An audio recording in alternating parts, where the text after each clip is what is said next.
Cricket ইতিহাসের সর্বকনিষ্ঠ centurion কিংবা টাইগারদের সাবেক অধিনায়ক, এত পরিচয় লাগে না তার। নামটা যে আশরাফুল। এই ঈদে আড্ডায় মৌজেছেন এটিএন নিউজের সাথে। ক্রীড়াঙ্গনের সাথে এটিএন নিউজের এবারের ঈদ আয়োজনের শেষ কিস্তিতে চলুন দেখে আসি তার কথাগুলো।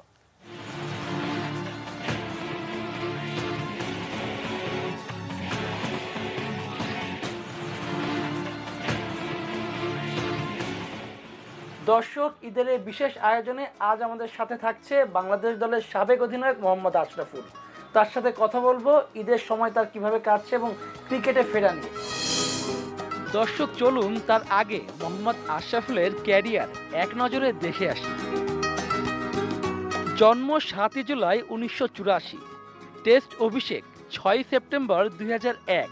টেস্টে মোট রান করেছেন 2737, শতক 6টি, অর্ধশতক 8টি, উইকেট নিয়েছেন 21টি। টেস্ট ইতিহাসে সর্বকনিষ্ঠ সেঞ্চুরিয়ান মোহাম্মদ আশরাফুল। ওয়ানডে অভিষেক 11 এপ্রিল 2001। মোট ম্যাচ খেলেছেন 177টি, রান করেছেন 3468, সেঞ্চুরি 3টি, অর্ধশতক 20টি, উইকেট নিয়েছেন 18টি। টি-20 ম্যাচ খেলেছেন 23টি, রান করেছেন 450, যার মধ্যে অর্ধশতক রয়েছে 2টি, সর্বোচ্চ রান 65, উইকেট পেয়েছেন 8টি। আশরাফুল ভাই, ঈদ মোবারক। ঈদ মোবারক।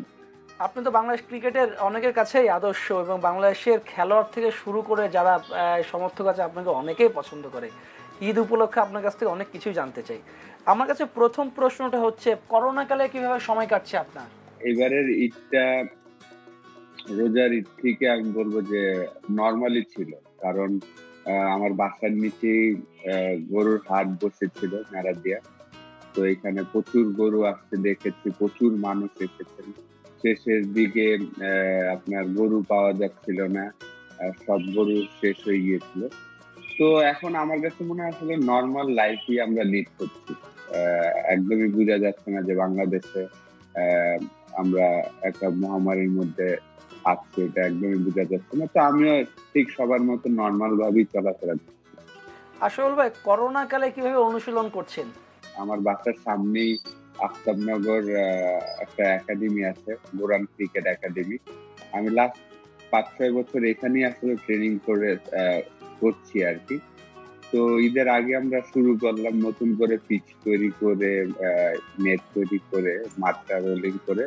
তো আমরা অলমোস্ট 10-12 দিন প্র্যাকটিস করেছি। এখন ঈদের জন্য বন্ধ, আবার 2 দিন পর থেকে আবার শুরু করবো। আশরাফুল ভাই, ঈদে কিভাবে সময় কাটাচ্ছেন? আসলে লাস্ট 2টা ঈদই আমি বলবো যে খুব চমৎকার কাটিয়েছি, কারণ ফ্যামিলির সাথে সময় দিতে পেরেছি প্রচুর। তো আমার কাছে মনে হয় যে আমি ব্যক্তিগতভাবে 2টা ঈদই খুব ভালো কাটিয়েছি। কিছুদিন আগে পুত্র সন্তানের পিতা হয়েছেন, এই অনুভূতিটা আপনার কাছে কেমন এবং কেমন অনুভব করছেন? আমার পুত্র সন্তানের বয়স মেয়ের 29 তারিখ হয়েছে। তো 2 মাস 5-6 দিন হলো তার এখন বয়স। তো ভালো, খুবই এনজয় করছি। আগে একটা মেয়ে ছিল, সেপ্টেম্বরে 4 হবে, আরিবা তাসমিন তুবা, আর ছেলের নাম মোহাম্মদ তাওয়াফ আদবি।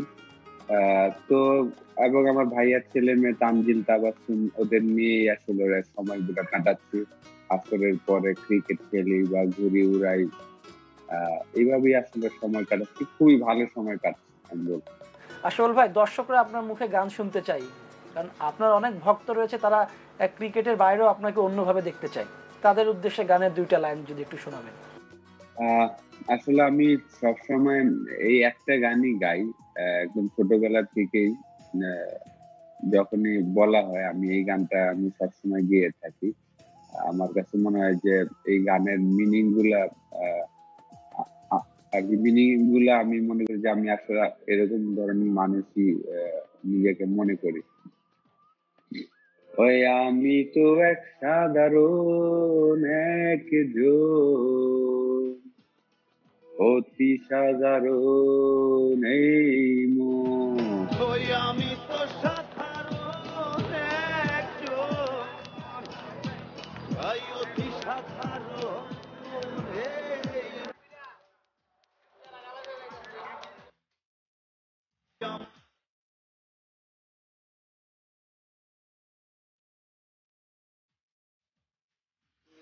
সাধারণ এক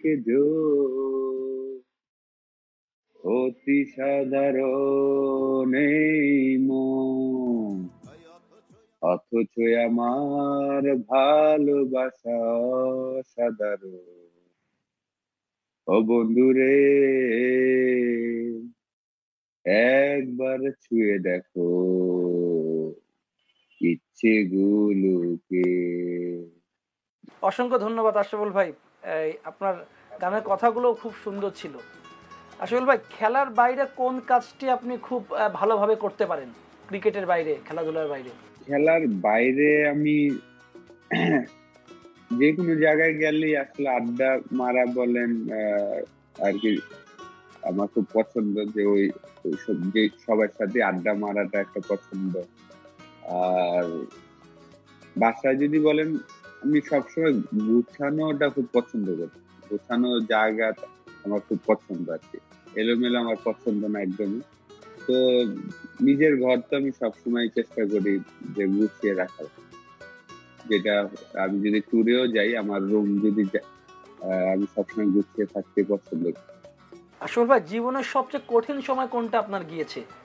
জীবনের কঠিন সময় তো ডেফিনেটলি আমি যখন ব্যান্ড ছিলাম, ক্রিকেট খেলতে পারছিলাম না ক্রিকেট বোর্ডের আন্ডারে, সেটা তো ডেফিনেটলি আমার, কারণ আমার জ্ঞান হওয়ার পরে আর কি, যখন থেকে আমি ক্রিকেট খেলা শুরু করলাম 95-96 থেকে এখন পর্যন্ত আমার লাইফে আসলে ফার্স্ট প্রায়োরিটিটাই ক্রিকেট।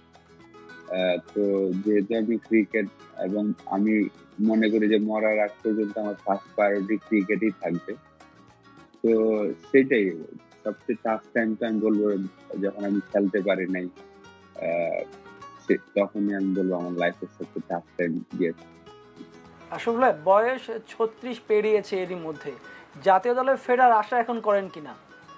হ্যাঁ, ডেফিনেটলি। যেহেতু আমি খেলা ফলো করি, ইন্টারন্যাশনাল ক্রিকেটে আমি দেখেছি যে আপনার 43 পর্যন্ত টেস্ট ক্রিকেট খেলেছেন, মেজবাউল হক ক্যাপ্টেন্সিও করেছেন। তো স্টিল আমি স্বপ্ন তো দেখি আবার বাংলাদেশের জার্সি গায়ে করতে পারবো একদিন ইনশাল্লাহ।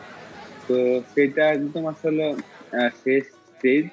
এখন আমার সামনে যেগুলা বাংলাদেশের 4টা টুর্নামেন্ট হয়, Dhaka league, NCL, BCL, BPL. তো এই 4টা টুর্নামেন্ট যদি আমি খেলতে পারি ভালো, তাহলে হয়তো আমার লাস্ট যে স্বপ্নটা যে বাংলাদেশ টিমে খেলা, সেটা পূরণ হতে পারে। তো স্টিল স্বপ্ন দেখি, ডেফিনেটলি স্বপ্ন দেখি। আশরাফুল ভাই, ক্যারিয়ারে অনেক ভালো ভালো ইনিংস খেলেছেন এবং সেই ম্যাচগুলো আমরা জিতেছিলাম। আপনার চোখে সেরা দুইটা ইনিংস বেছে নিতে বলা হলে আপনি কোন দুইটাকে বেছে নেবেন? উইনিং স্কোর যদি বলেন, ডেফিনেটলি নাম্বার 1 আমার অস্ট্রেলিয়ার সাথে থাকবে। বাংলাদেশ একমাত্র ম্যাচ উইন করেছি আমরা এখন পর্যন্ত। তারপর আমি বলবো যে সাউথ আফ্রিকার সাথে ওয়ার্ল্ড কাপে 2007 ওয়ার্ল্ড কাপে 87 করেছিলাম, ওই ইনিংসটা। এই দুইটাই ম্যাচ আমি বলবো যে আমার 12 বছর ইন্টারন্যাশনাল খেলার বেস্ট মোমেন্ট। যদিও বাংলাদেশের ওই সময়কার শুরুর দিকে সবগুলা ম্যাচই আমরা উইন করেছিলাম, অসাধারণ ছিল। কারণ জিম্বাবুয়ের সাথে আমরা 2004-এ প্রায় 99-এর পরে 2004 অলমোস্ট 5 বছর 47টা ম্যাচ পরে উইন করেছিলাম।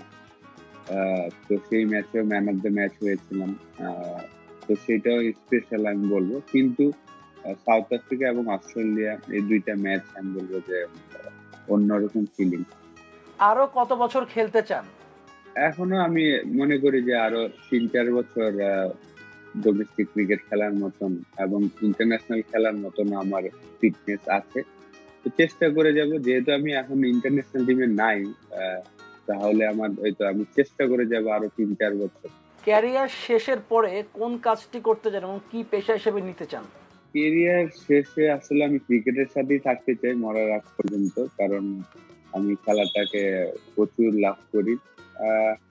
সেটা হতে পারে কোচিং লাইনে বা সিলেকশনে, একটা না একটা বা নিজের একাডেমি দিব, সেখানে সময় দিব। ক্রিকেটের সাথে থাকার ইচ্ছা। ঈদ উপলক্ষে এটিএন নিউজের দর্শকদের উদ্দেশ্যে কি বলবেন? এটিএন নিউজের দর্শকদের সবাইকে ঈদ মোবারক। আশা করি আপনারা সবাই ভালো আছেন, ভালো থাকবেন। সেফ থাকবেন। আমাদের কিন্তু একটার পর একটা আল্লাহ পরীক্ষা নিচ্ছেন। লাস্ট 4-4.5 মাস হলো COVID-19 এর পরীক্ষা চলছে, তার মধ্যে এখন আবার ঢাকার বাইরে বন্যা হচ্ছে। তো আমরা সবাই সবার দিক থেকে যতটুকু সাপোর্ট করার, সাহায্য করার সবাইকে করব। পাশের মানুষের খবর নেব, এইটাই আশা থাকবে। এবং সবাই ভালো থাকবেন। ঈদ মোবারক। আশা করি ভালো দিন যেন এভরিডে কাটে আমাদের। অসংখ্য ধন্যবাদ আশরাফুল ভাই, এটিএন নিউজের ঈদের এই বিশেষ আয়োজনে আমাদের সঙ্গে থাকার জন্য। আপনাকেও ধন্যবাদ। দর্শক, এতক্ষণ আমাদের সঙ্গে ছিলেন বাংলাদেশ জাতীয় দলের সাবেক অধিনায়ক মোহাম্মদ আশরাফুল। তার সঙ্গে বিভিন্ন বিষয় নিয়ে কথা বললাম, তার ক্রিকেট সহ ঈদে তার সময় কিভাবে কেটেছে সকল বিষয় নিয়ে। ঈদের এই বিশেষ আয়োজনে আমাদের সঙ্গে থাকার জন্য সবাইকে অসংখ্য ধন্যবাদ।